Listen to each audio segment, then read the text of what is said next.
l'amour terrestre transmute. Nous sommes à l'aube du 3e millénaire, l'ère du Verseau, dans une période de transition pour entrer ensuite dans l'âge d'or. Notre humanité suit un plan divin où chaque personne remplit un rôle déterminant dans l'aventure collective pour l'avènement du divin sur Terre, mais aussi dans tout le cosmos.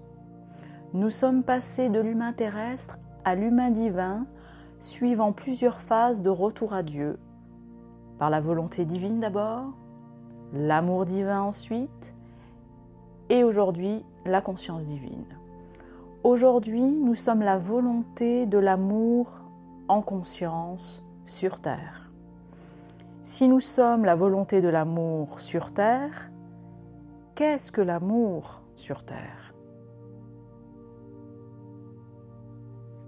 Sur Terre, lorsque l'on s'incarne à notre naissance, le premier amour que l'on vit, c'est l'amour maternel. Dans des conditions naturelles, c'est l'amour de la mère pour son enfant qu'elle a porté durant 9 mois de grossesse, qui va faire vivre et nourrir son bébé. Cet amour est naturel, simple et circule entre la mère et son enfant de façon fluide, sans entrave ni intermédiaire. Il est pur. Cet amour répond naturellement à tous les besoins du bébé sans condition. La mère sait ce dont son bébé a besoin et le bébé a ses besoins assouvis. Même si parfois il doit pleurer ou manifester ses manques pour qu'ils soient comblés, ses besoins sont comblés malgré tout, car il mourrait s'il en était autrement. Ainsi, notre premier modèle d'amour est le modèle maternel. Et à mesure que le bébé grandit, ses besoins évoluent et son mode de communication avec sa mère aussi. Au début, il pleurera pour manifester le manque de quelque chose, nourriture, confort, etc. Puis ce sera avec des gestes et enfin avec la parole, etc. La maman, elle, apprend à décrypter les besoins de son enfant pour y répondre et affinera ainsi son mode de communication avec son bébé. Mais leur relation restera sur le même schéma, c'est-à-dire une relation vitale de dépendance pour que l'enfant vive et grandisse. Cet amour maternel est un amour que l'on dit fusionnel, car il ne connaît pas d'entrave entre les deux êtres, l'amour et son enfant. C'est ainsi chez l'humain sur Terre. Le lien d'amour premier, le premier amour, est un lien de dépendance qui répond à tous les besoins de l'intérieur. C'est l'amour qui construit l'intérieur. À mesure que l'enfant grandit, il va expérimenter l'existence d'un autre amour, celui-ci extérieur à lui et à sa mère.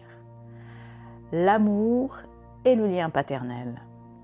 Cet amour extérieur, s'il est bienveillant, lui donnera l'amour pour l'extérieur, pour le monde. Cet amour extérieur, paternel, va lui permettre de se différencier progressivement de la mère, par le détachement progressif, et trouver en l'amour paternel une autre source de vie, une autre source d'amour, pour répondre à ses différents besoins par la communication. L'amour paternel émancipe l'enfant du premier amour maternel fusionnel pour que l'enfant se différencie de la première source d'amour et construire son identité propre par les expériences qu'il fait avec ses parents et aussi tout seul. Avec l'amour paternel, l'enfant continue à construire son identité. Il construit son image extérieure par l'amour paternel. Il construit aussi son identité extérieure par les expériences de la vie, ensuite durant son enfance. L'amour paternel lui permet de construire son identité extérieure en se détachant de son intérieur.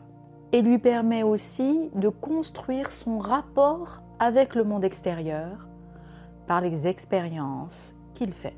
L'amour paternel est émancipateur car il permet à l'enfant de sortir de son lien fusionnel d'amour et de dépendance totale avec la mère, pour aller à la rencontre d'une autre forme d'amour, différente, pour progressivement construire son identité propre, et ainsi s'identifier par rapport à ses deux parents. Il va continuer à faire cela jusqu'à l'adolescence, période qui va venir finaliser son émancipation affective, idéologique et spirituelle, mais aussi physique et matérielle, pour un besoin d'indépendance totale.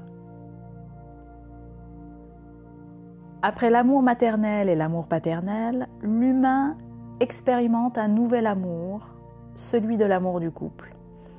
L'amour du couple vient en effet une fois que l'humain s'est émancipé de l'amour de ses parents.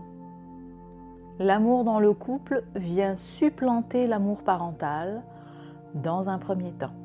Puis dans un deuxième temps, il va venir raviver tous les mécanismes de l'enfance, les rendre obsolètes dans une fusion pour essayer d'atteindre le cœur du cœur, l'absolu. L'amour dans le couple est un chemin vers l'absolu.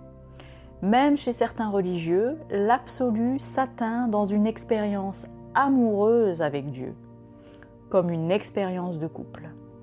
L'absolu, c'est l'amour qui déconstruit le terrestre pour retrouver le céleste. L'amour dans le couple est un miroir franc et direct de la femme par rapport à l'homme et inversement, et du féminin et masculin en soi. Alors qu'en est-il aujourd'hui de l'amour partagé entre les êtres humains ? Aujourd'hui, sur Terre, l'amour est maternel globalement. Lorsque l'humain devient adulte, c'est un amour maternel qu'il partage avec ses semblables en général. Un amour qui permet de répondre aux besoins des uns des autres dans des échanges à tous les étages de la société. En couple d'abord, l'humain donne de l'amour en attendant de l'autre qu'il comble ses besoins. Évidemment, c'est souvent inconscient, mais c'est ainsi que ça se passe en général, même s'il y a une volonté d'émancipation de la part des deux personnes. Et aussi en société. On attend ainsi des pouvoirs publics qu'ils répondent à nos besoins en échange de notre travail et de notre investissement dans le système global.